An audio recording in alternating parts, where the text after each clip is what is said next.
Assalamualaikum warahmatullahi wabarakatuh. Pada kesempatan kali ini, kita akan membahas salah satu materi terkait manajemen proses, yaitu peralihan status antar proses. Simak baik-baik ya.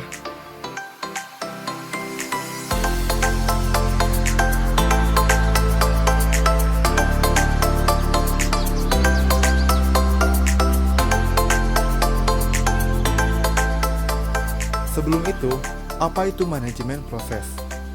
Manajemen proses adalah suatu cara atau tindakan dalam membagi, mengalokasikan program yang akan dieksekusi menjadi tidak berantakan dan berjalan dengan baik sebagaimana mestinya.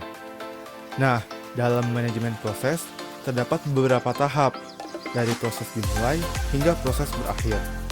Tahap-tahap tersebut dinamakan status proses, yang diantaranya new, ready, running, waiting, dan terminate. Dalam status proses, tentunya ada peralihan antar status proses. Nah, ini ilustrasinya. Maka dari itu, kita simpulkan bahwa peralihan status proses ada 6. New ke ready ke running, running ke terminate, running ke waiting, running ke ready, dan waiting ke ready. Supaya lebih paham lagi, kita bahas satu-satu. Yang pertama adalah status new ke ready. Ketika ada suatu instruksi yang datang, maka perintah tersebut baru dibuat. Setelah instruksi dibuat, maka instruksi akan berubah status menjadi ready, artinya siap untuk dieksekusi. Nah, jika kita analogikan, yaitu pada saat ujian. New adalah kita baru dibagikan lembar soal ujian dan belum diminta untuk membuka soal ujian tersebut. Dan ready adalah kita disuruh untuk mengeluarkan segala alat tulis dan mengosongkan barang-barang yang tidak perlu di meja ujian kita. Yang kedua adalah status ready ke status running. Instruksi yang sudah siap akan dieksekusi dan statusnya berubah menjadi running. Analoginya tentunya pada saat kita mengerjakan soal-soal ujian. Yang ketiga adalah status running ke status terminate. Instruksi yang sudah dieksekusi, statusnya pun berubah menjadi terminate atau telah selesai dieksekusi. Jika kita analogikan pada saat ujian lagi, tentunya adalah saat-saat ketika kita selesai mengerjakan soal ujian dan keluar dari ruangan. Yang keempat adalah status running ke waiting.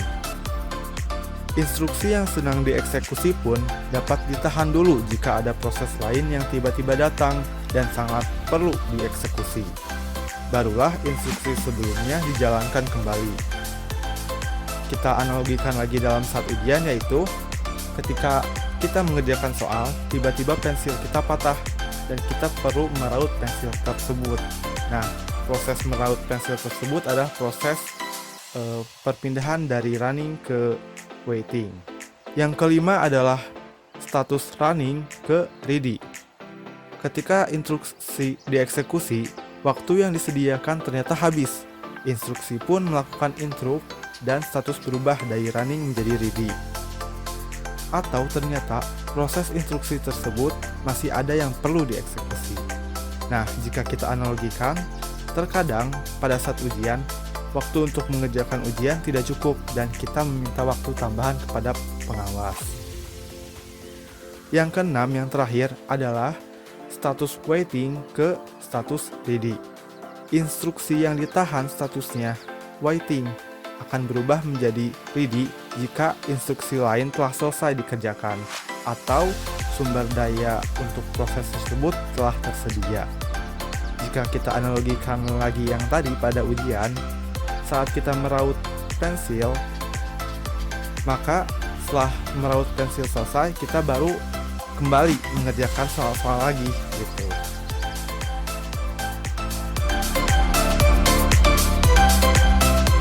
Sekian sedikit penjelasan mengenai peralihan status antar proses. Saran dan masukan dari teman-teman sangat membantu bagi kami. Jadi, jangan lupa komentar ya. Terima kasih. Wassalamualaikum warahmatullahi wabarakatuh.